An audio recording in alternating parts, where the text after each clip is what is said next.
सीतापुर गांव में रहती थी एक चुड़ैल, लेकिन इस बात से गांव के लोग अनजान थे। जब तक पूरे गांव की एक एक औरत के गहने मेरे पास नहीं आ जाते, मैं इस गांव को छोड़कर नहीं जाऊंगी, चाहे इसके लिए मुझे लोगों को गायब भी क्यों ना करना पड़े। दूसरी तरफ गांव की औरतें बात कर रही थी। अरे सुन रही हो, ये देखो मैंने कल ही नया हार बनवाया है सोने का, कैसा लग रहा है? बहुत ही अच्छा है ना, पहले तुम पहनो, फिर शादी में अपनी होने वाली बहू को दे देना। और क्या, सोने चांदी का यही तो फायदा है, जितना पुराना उतना महंगा।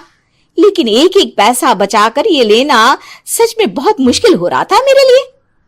तभी वहां पहली का पति आ जाता है। गांव में एक औरत के घर के सोने के सारे गहने चोरी हो गए।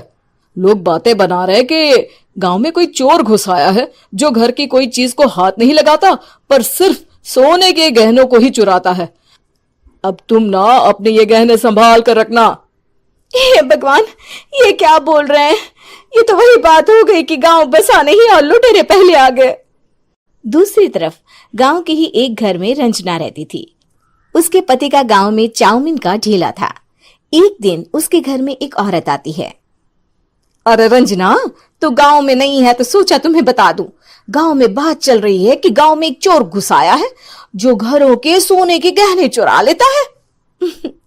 अरे मैं तो सिर्फ ये कान की छोटी सी बाली ही सोने की पहनती हूँ, बाकी गहने तो मैंने गांव के बैंक में लाकर रखे हैं। ये क्या होता है? ना बाबा ना, हमारे गांव की औरतें तो गहने अपने पास ही रखती है। जब कहीं जाना हो तो बस अलमारी से गहने निकालो और पहन लो। दूसरी तरफ एक औरत हाथ में टोटके वाली छोटी सी गुड़िया लेकर घर में चली आती है। अरे कोई है? घर की औरत है क्या? क्या है ये गुड़िया? ये कोई ऐसी वैसी गुड़िया नहीं है, ये जादुई गुड़िया है। इसको घर की अलमारी में रखना। अगर तुम्हारे घर पर किसी की बुरी नजर होगी तो रात भर में ये पतली सी गुड़िया मोटी हो जाएगी। मैं कल आकर ये गुड़िया ले जाऊंगी और तुम्हारे घर की सारी बुरी नजर छूट जाएगी, समझी? अरे वाह, ये तो बहुत कमाल की गुड़िया है, दे दो। कितने की है एक? अरे नहीं नहीं नहीं, ये फ्री की है। मेरा काम इस पूरे गांव को बुरी नजर से दूर रखने का है। हाँ। भली औरत उसके हाथ से वो गुड़िया लेकर अलमारी में रख देती है। लेकिन अगली सुबह जब वो उस गुड़िया को देखती है तो पतली सी गुड़िया मोटी हो चुकी होती है। हे भगवान, ये क्या? किसने मेरे घर को बुरी नजर से बांध रखा था? तभी वो गुड़िया वाली भी आ जाती है। मैंने कहा था ना, घर पर बहुत ज्यादा बुरी नजर है, लाओ ये गुड़िया मुझे दे दो। औरत वो गुड़िया उठाकर उसे दे देती है। गुड़िया हाथ में आते ही वो औरत उसे लेकर सीधे गांव के बाहर की खाली हवेली में चली जाती है और साधारण औरत से चुड़ैल बन जाती है। अरे पगली, गांव वाली इस गुड़िया के पेट में तेरे घर के सारे गहने हैं। इतना बोलकर वो गुड़िया को फाड़ देती है और सारे गहने निकाल लेती है। वहीं दूसरी तरफ, हे भगवान, मेरे घर के सारे गहने चोरी हो गए। उस औरत के घर के आसपास लोगों का जमावड़ा हो जाता है और लोग बातें करने लगते हैं।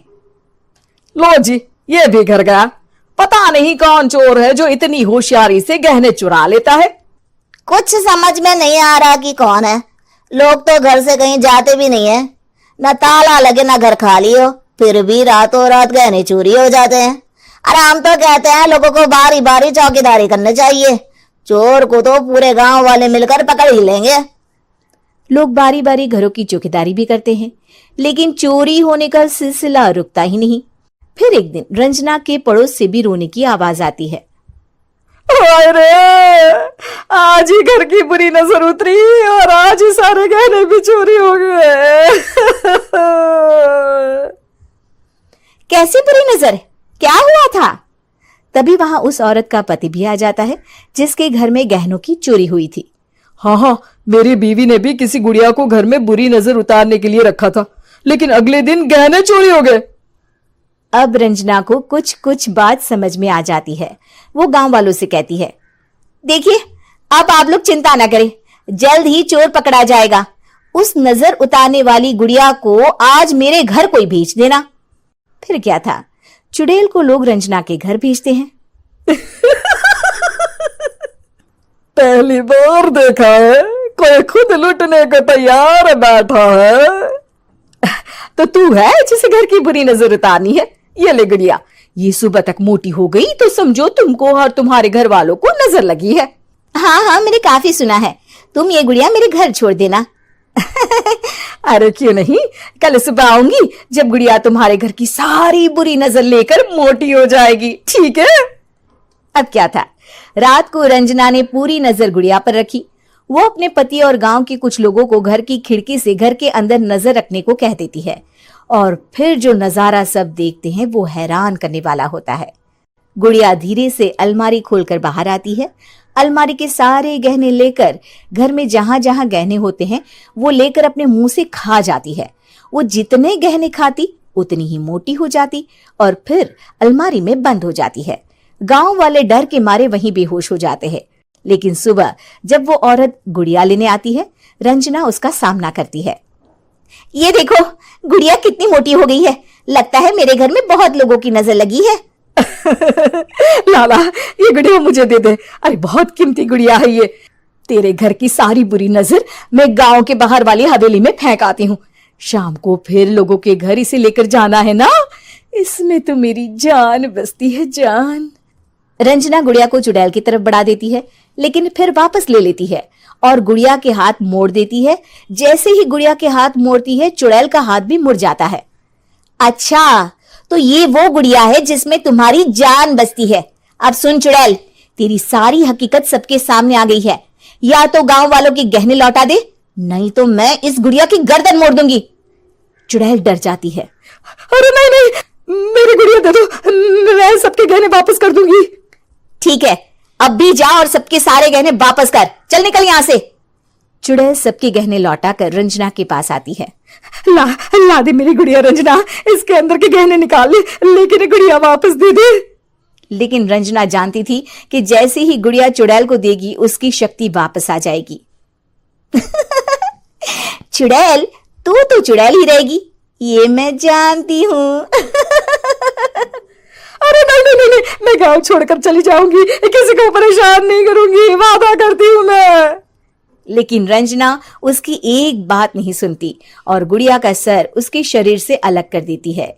चुड़ैल सर अलग होते ही गायब हो जाती है। गांव वाले रंजना के साहस और बुद्धि की खूब प्रशंसा करते हैं।